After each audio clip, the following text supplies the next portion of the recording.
एक बार दो दोस्त थे, गांव में रहते थे। पैसे की बहुत कमी थी। दोनों ने सोचा कि यार अपने को तो शहर में जाना चाहिए, वहाँ से पैसे कमा के लाना चाहिए, क्योंकि शहर में बहुत सारा काम होता है। गांव में कोई काम था नहीं। दोनों ने मन बनाया और चले गए शहर में कमाने के लिए। अब उनमें से एक था चालाक और एक था भोला। चालाक ने सोचा कि यार मैं इसका पूरा धन कैसे भी हथिया लूँ। अब वो वहाँ शहर में गए और गांव से क्या कि बहुत सारे सामान वो बेचने के लिए लाए थे, और शहर में जाकर उनको महंगे दामों पर बेचा, खूब पैसा बनाया, खूब पैसा छापा। और जब पर्याप्त पैसा उनके पास हो गया तो वो सोचे कि यार अब हमको घर पे चलना चाहिए गांव में। तो वो जब घर पे आ रहे थे तो जो चालाक वाला था उसने सोचा कि यार ये तो भोला भाला है, मुझे कैसे भी करके इसका पैसा मारना होगा। तो ये उसके मन में एक गंदा विचार आया। तो उसने एक प्लानिंग बनाई कि क्यों ना मैं इसको कुछ बातों में अपने उलझाऊं। तो उसने कहा कि यार अपना सारा पैसा एक साथ वहाँ पे ले जाएंगे तो सब हमसे पैसा मांगने लग जाएंगे कि हमें कर्ज दो, हमें कर्ज दो। साधु सन्यासी बोलेंगे हमें दान दो। तो सबकी हमारे ऊपर नज़र आ जाएगी। तो हमें ऐसा करना चाहिए, ये जो धन है ना इसको हमें इस जंगल में छुपा देना चाहिए, और थोड़ा सा धन ही हम लेके जाएंगे, और जैसे जैसे हमें ज़रूरत पड़ेगी ना वैसे वैसे हम थोड़ा थोड़ा पैसा यहाँ से निकालते जाएंगे। जो भोला वाला था बेचारा उसके चाल समझ नहीं पाया, और वो उसके बातों में आ गया कि चलो बात तो ठीक कह रहा है। और ये करके वो दोनों चले गए।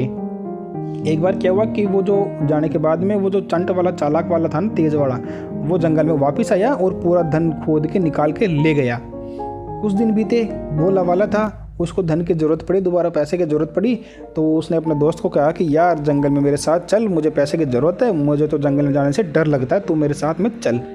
अब वो जो चालाक वाला था वो सोचा मन में यार क्या आफत है, चलो फॉर्मेलिटी तो पूरी करनी ही पड़ेगी। तो वो उसके साथ चल गया, चलो चलते हैं। अब वहाँ पे जा कर के दोनों ने खोदा तो वहाँ पे धन मिला ही नहीं, 1 रुपया भी नहीं मिला।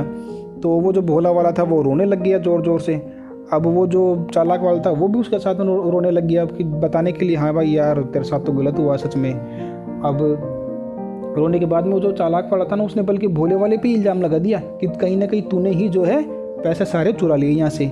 अब दोनों में वहाँ पर बहसबाजी होने लग गई। अब निष्कर्ष कोई नहीं निकला तो दोनों गए राजा के पास में, राजा को पूरी बात बताई कि राजा बात ये है, अब आप फैसला करो कि पैसा किसने चुराया है। राजा ने बुलाई एक आग की एक हांडी जिसके अंदर आग जली हुई थी। दोनों को बोला कि बारे बारे से अपना हाथ इसके अंदर डालो, जो चोर होगा उसका हाथ जल जाएगा।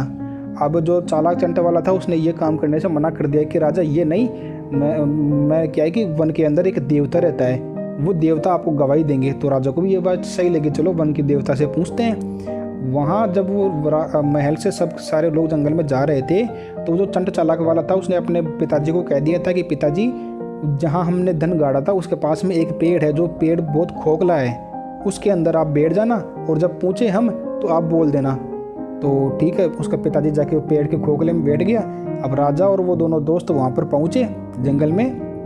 तो राजा ने पूछा कि वन देवता बताओ दोनों में से चोर कौन है। तो वो जो पेड़ के खोल के अंदर जो बैठा था वो चालाक वाले का पिताजी, वो बोला कि ये जो दूसरा वाला है ना वो जो है चोर है, मतलब जो भोला वाला था ना उसके लिए बता दिया कि ये चोर है।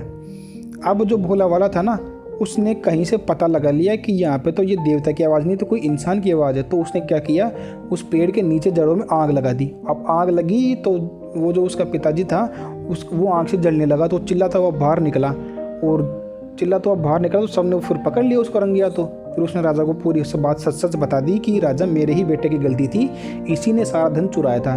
राजा ने उसको फिर जो चालाक वाला था उसको मृत्यु दंड दे दिया और सारा का सारा धन उस भोले वाले को दे दिया। इससे ये सीख मिलती है कि मित्र बनाओ तो पहले अच्छे से जान परख लो कि सामने वाला आपका भला चाहता है या नहीं।